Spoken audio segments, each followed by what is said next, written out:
By 2030, 3 countries will control 60% of the world's critical minerals. And if you're watching this from the West, you're not on the list. This isn't about flags or patriotic speeches. This is about who decides if your phone works, if your car runs, if your lights stay on. The world order you grew up with? It's already over. And what's replacing it is going to shock you. Imagine walking into a store in 2030. Shelves empty. Not because of a pandemic, but because 3 countries you never thought about just decided to cut off supply. And there's nothing anyone can do. That's the world we are heading into. And today, I'm breaking down the 10 countries that will rule it. Number 10. Vietnam. Vietnam is doing what China did 30 years ago, but faster, smarter, and without anyone noticing until it's too late. Right now, Apple, Samsung, Intel are all quietly moving their factories out of China. Where are they going? Vietnam.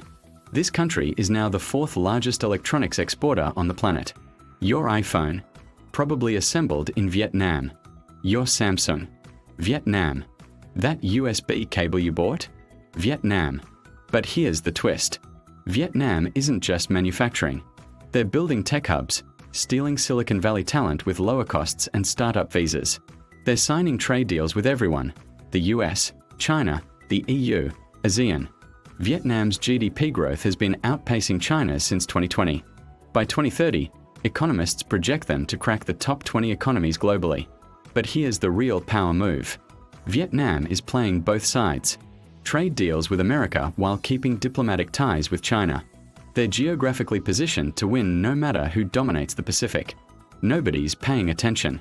While everyone watches China and the US, Vietnam's building an empire in the shadows. And when you control the manufacturing the world depends on, you don't need nuclear weapons. You just turn off the assembly line. Number 9. Turkey. Turkey controls the tap that fills Europe's gas tanks. And they know it. Europe's energy crisis? Turkey's leverage. Russian gas needs to flow? Goes through Turkey.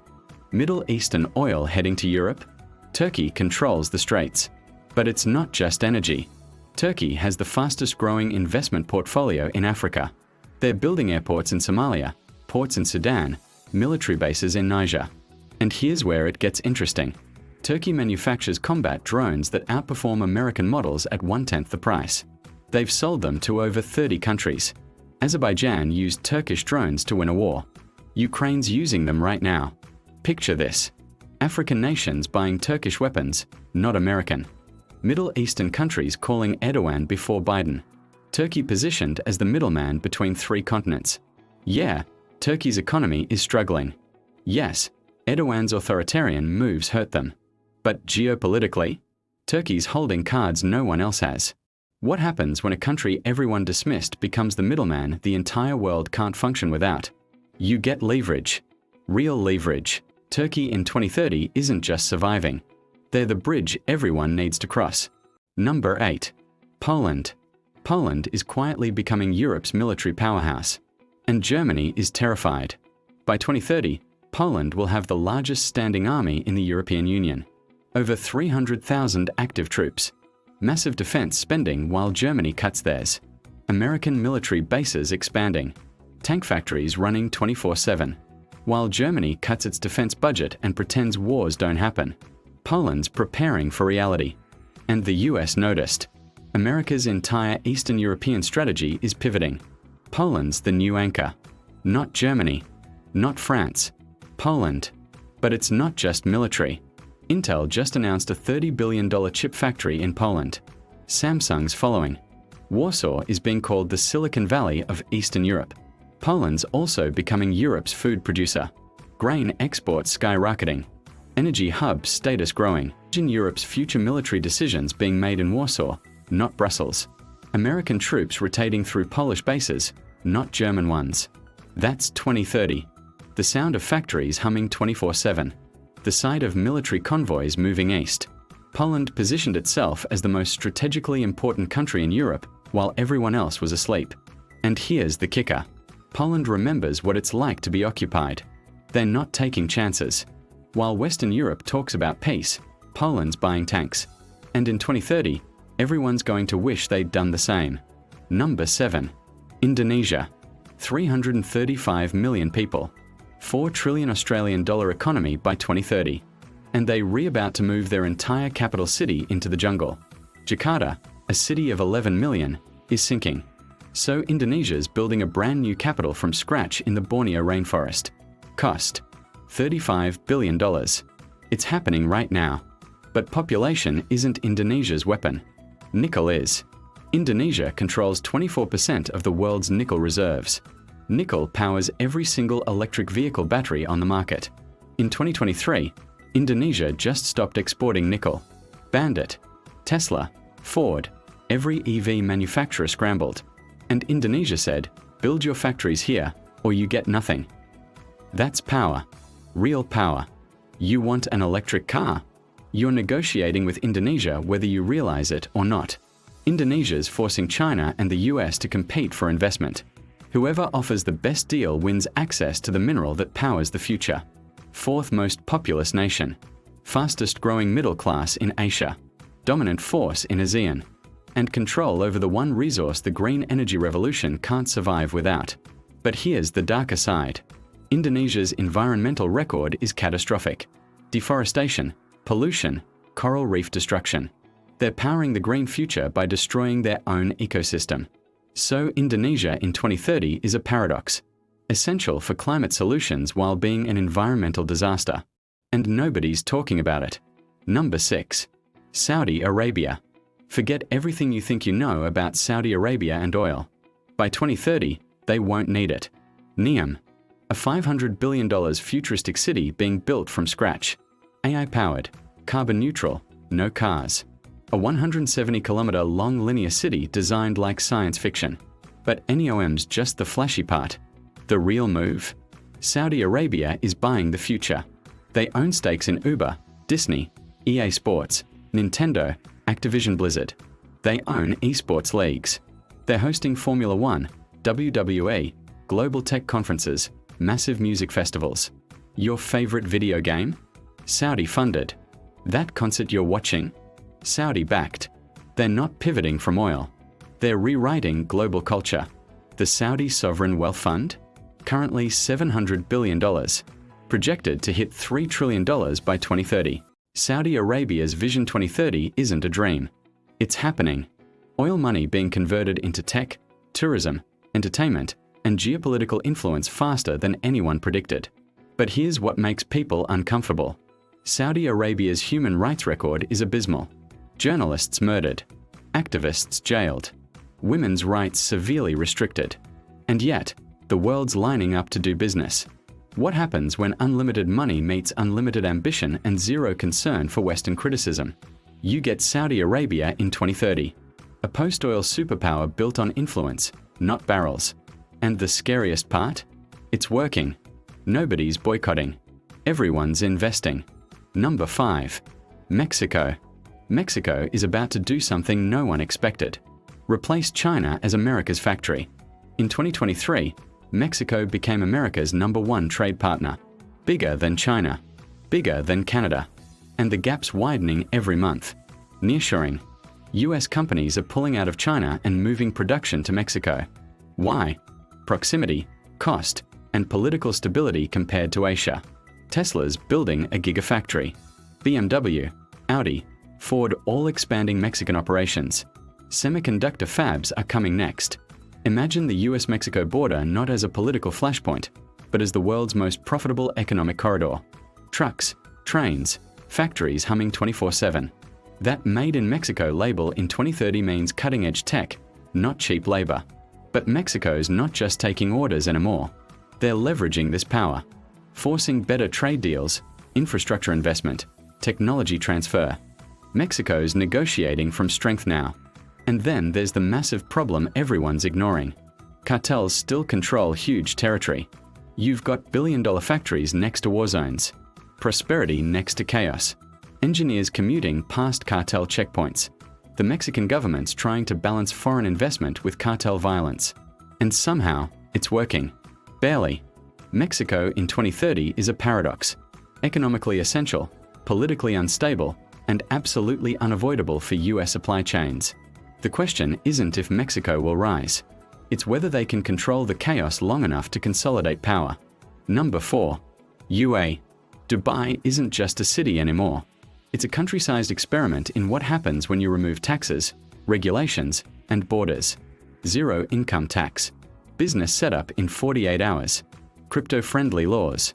AI regulation sandboxes. While other countries debate, the UAE just does it. AI ministers. Robot police. Flying taxes that actually fly. This isn't promotional material. This is reality. And it's working. The UAE now hosts more billionaires per capita than Switzerland. More startups than Israel relative to population. You wake up in Dubai. Pay zero taxes. Launch a global company by lunch. Fly to 3 continents by dinner. That's the pitch. And millions are buying it. But the UAE's making bigger moves. They normalized relations with Israel, shocking the Arab world. They're pouring billions into Africa. They're positioning as the bridge between East and West. And despite being oil-rich, the UAE is investing over $100 billion into renewable energy, targeting 50% clean energy by 2030. Why? Because they learned the lesson Saudi Arabia's learning now. Oil runs out. Influence doesn't. But here's the uncomfortable truth. The UAE's built on migrant labor with almost no rights. Construction workers dying in the heat. Domestic workers trapped in abusive situations. The gleaming towers are built on exploitation. So the UAE in 2030 is a success story with a dark foundation. And the world's choosing to look the other way because the tax benefits are too good. What if the future isn't in Silicon Valley or London, but in a desert that barely existed 50 years ago? That's the question making everyone uncomfortable. Number 3. India. India will have 1.5 billion people by 2030. China's population? Shrinking. That alone changes everything. India has the youngest major economy on Earth. Over 600 million people under 25. A labor force advantage no one else can match.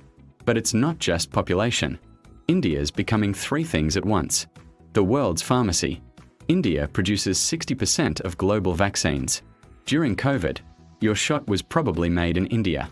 The world's IT backbone.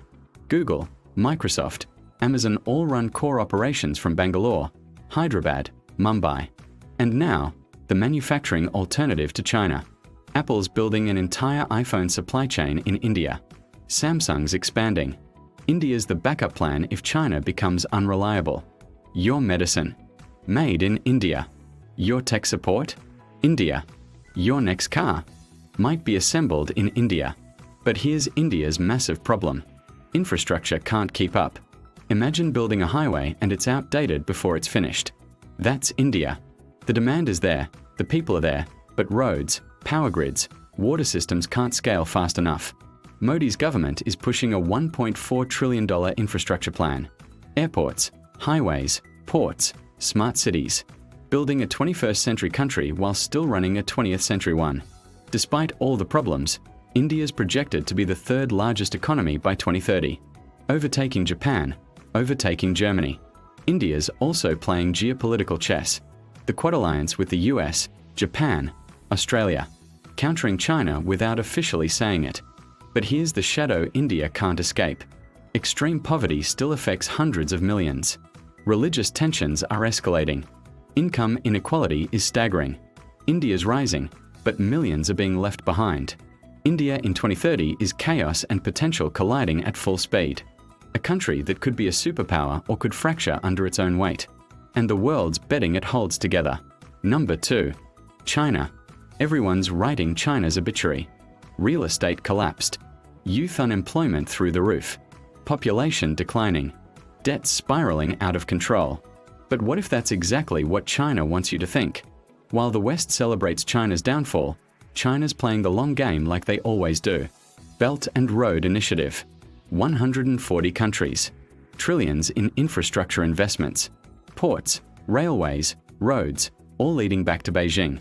China's building the world's supply routes. China controls 90% of rare earth mineral processing. The minerals that power your phone, your computer, every piece of modern tech. China can flip that switch whenever they want. They're leading the EV market, battery technology, solar panel production. The green energy revolution? Being built with Chinese tech. and the digital yuan, a currency designed to challenge dollar dominance. Over 250 million Chinese citizens already using it, and it's expanding internationally. But here's what's really happening. China's decoupling, building a parallel economic system where Western rules don't apply.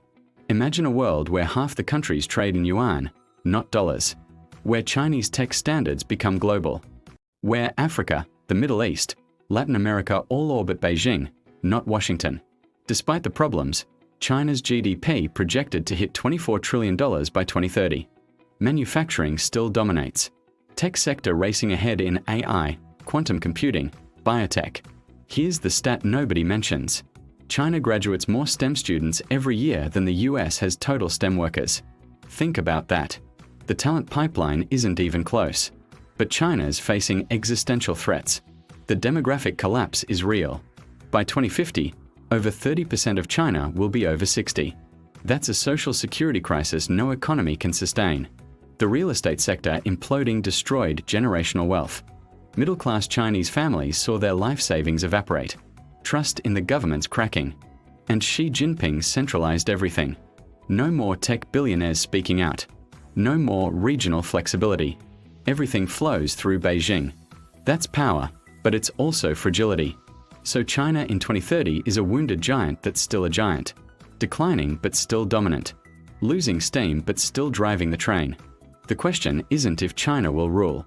It's whether they already do and we're just realizing it. Your world runs on Chinese manufacturing. Your supply chains depend on Chinese ports. Your future tech has Chinese IP embedded in it. What if everything we've been told about China's collapse is just wishful thinking? Number 1. The United States. You thought I'd say China, didn't you? But here's the truth no one wants to admit. America isn't falling. It's evolving. And that might be scarier. The US will still have the largest economy in 2030. Over $30 trillion. The dollar will still be the reserve currency for 60% of global transactions. Military budget still larger than the next 10 countries combined. Tech, AI, cloud computing, social media, global finance, all controlled by American companies. OpenAI, Google, Meta, Amazon, Microsoft. The digital infrastructure of the entire world is American. But here's what changed. America stopped playing fair. Weaponized sanctions. The CHIPS Act forcing semiconductor manufacturing back to US soil. Inflation Reduction Act pushing American dominance in green tech. Security alliances restructured. AUKUS, the Quad, NATO expansion into Finland and Sweden. Imagine America as a wounded empire that just remembered it's still an empire. That's 2030. Every country on this list? They're reacting to what America does. China's building Belt and Road because the US controls shipping lanes. India's in the Quad because America positioned them against China. Mexico's rising because America needs an alternative to Asia. That's not weakness. That's gravity. Despite political chaos, the US still attracts the most foreign investment, the most immigrants, the most innovation capital, the best universities, the strongest IP protections, the deepest capital markets. Yeah, infrastructure's crumbling. Yes, the political system's a disaster. Absolutely, inequality's destroying the middle class. But here's the paradox. America's internally divided but externally unified against rivals. Losing manufacturing but dominating services, tech, finance. Declining infrastructure but leading the AI revolution that will define the century. Silicon Valley's not in Shanghai. It's in California. The world's best AI researchers? Most are in America or want to be. The most valuable companies? American. The currency everyone flees to in crisis? The dollar. You might hate American politics, but your money's probably in dollars. Your data's on American servers. Your country's security depends on American alliances whether you admit it or not. And here's what nobody talks about. America's the only country that can project power globally within 24 hours. Carrier strike groups in every ocean. Military bases in 80 countries. Alliances spanning every continent. China's building a blue water navy, but they're decades behind. Russia's military is exposed as weak. Europe can't defend itself without American support. But America's facing real decline. Political polarization is paralyzing governance. Infrastructure is third world in some regions. Education rankings are falling. Opioid crisis, gun violence, healthcare costs destroying communities. The American empire is declining. But it's declining from such a dominant position that even in decline, it's still the most powerful force on Earth. The question isn't whether America will rule in 2030. It's whether rule even means what it used to mean. Because power in 2030 isn't about having the biggest army or the most land. It's about controlling the infrastructure the world can't function without. And on that measure, America's still the architect. Here's what all these countries have in common. They're not fighting the old war. Power in 2030 isn't about GDP or military size alone.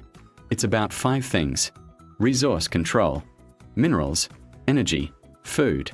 Whoever controls resources controls leverage. That's why Indonesia and Saudi Arabia are on this list. Demographic advantage. Young populations equal labor, innovation, growth. Old populations equal stagnation and collapse. That's India's weapon and China's nightmare. Tech infrastructure. AI, semiconductors, data centers. Whoever builds the digital world controls the physical one. That's America's edge and why Poland and Vietnam are rising. Geopolitical positioning. Alliances, trade routes, strategic leverage. You don't have to be the biggest player, just the player everyone needs. That's Turkey and UAE. Adaptability. Can you pivot faster than the crisis? Can you change strategy mid-game while everyone else is stuck in ideology? That's Mexico's gamble. The countries dominating 2030 mastered those 5. The ones that didn't are becoming irrelevant. And here's what that means for you. Where you live in 2030 determines your opportunities, your freedom, your wealth. The ladder's being pulled up right now. Imagine needing a visa to access the internet. Imagine your currency worthless outside your borders. Imagine betting on the wrong country and watching your future evaporate. This isn't fear-mongering. It's already happening. Countries are choosing sides. Supply chains are fragmenting. The global system that connected everyone is breaking into rival blocks. And if you're in the wrong block, you lose. This list isn't predictions. These shifts are happening now. The 2030 world order is being written in real time. And most people aren't paying attention until it's too late. So here's what I want to know. Which country did I get completely wrong? And which country should have been on this list that I missed? Drop your take below. Especially if you think America at number 1 is delusional. Or if you think China's really collapsing. Or if your country deserved a spot here. Because in 5 years, we'll know who saw this coming and who got left behind.